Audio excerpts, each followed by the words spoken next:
Hi, my name is Chelsea Engel and I'm a certified Enneagram coach. And I would love to give you a brief introduction into the Enneagram. The Enneagram is a powerful self-knowledge tool that suggests that there are 9 different core motivations that form the lens through which we view the world. So what does this mean?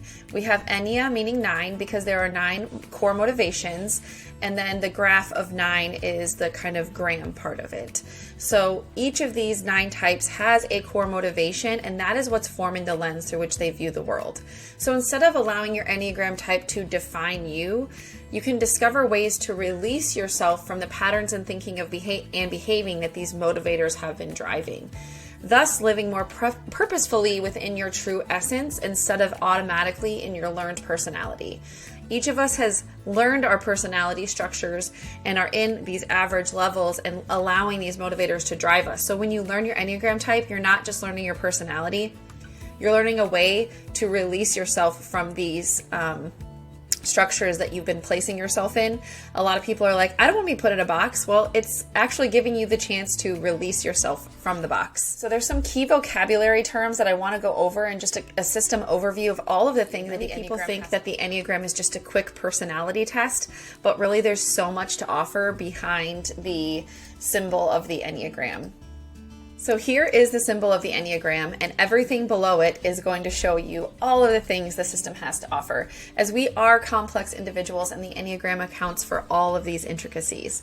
So the core motivations are the main piece because that's what's going to make you your type, whatever your core motivators are. Your core fear, your core desire, weaknesses, longing, and core differentiator. These are all things that I cover in my Enneagram typing sessions, so it can help you to learn much more about your type than just kind of the main parts that you can learn while taking a test.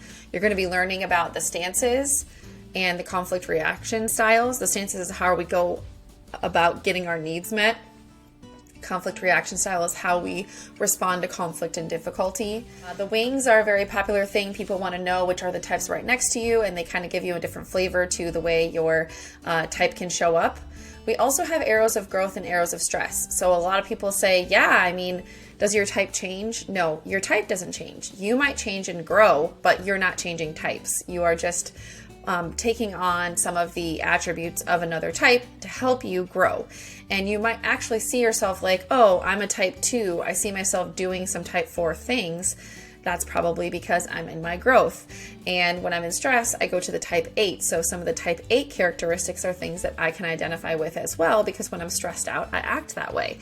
So it basically helps you understand why some of these different types might be ones where you're like, yeah, I'm kind of that way, I'm kind of that way, because those behaviors and attitudes are things you can take on of other types when you're in stress or in growth, or as wings. The levels of development that do kind of show you the vertical things of how a type can change and grow. And when you're growing out of the average levels and into the healthy levels. You're releasing yourself from these core motivators that are driving you and the fears and desires that are driving you. You've over-identified with them and you've really gripped onto them in those average levels, and that's when you can start to feel stuck. And that's what I help my clients do, is to release themselves from these core motivators that are driving them and live more in their true essence and be in those healthier levels and not over-identifying with their type, but rather kind of being aware and awake to all the ways in which their type could be driving them. So that's the levels of it. There's also internal and childhood messages, which is the way that we kind of have this internal message from our childhood telling us how we need to behave in order to get our needs met. It's not true, but if we don't kind of work through that, it can continue to cause relationship struggles for us. Although there are 9 core types, each of the 9 core types has 3 instinctual variants. And I have a subtype course that covers that. So after you find out your core type, if you'd like to figure out your subtype, that's available. It's another way that adds changes and intricacies to the way your type structure will show up. And the core dynamics aligned with the levels of development. So it goes through each level of development and it shows you how you think and behave, how your attitudes and behaviors change at each level of development, and what fears and desires arise at each of those levels.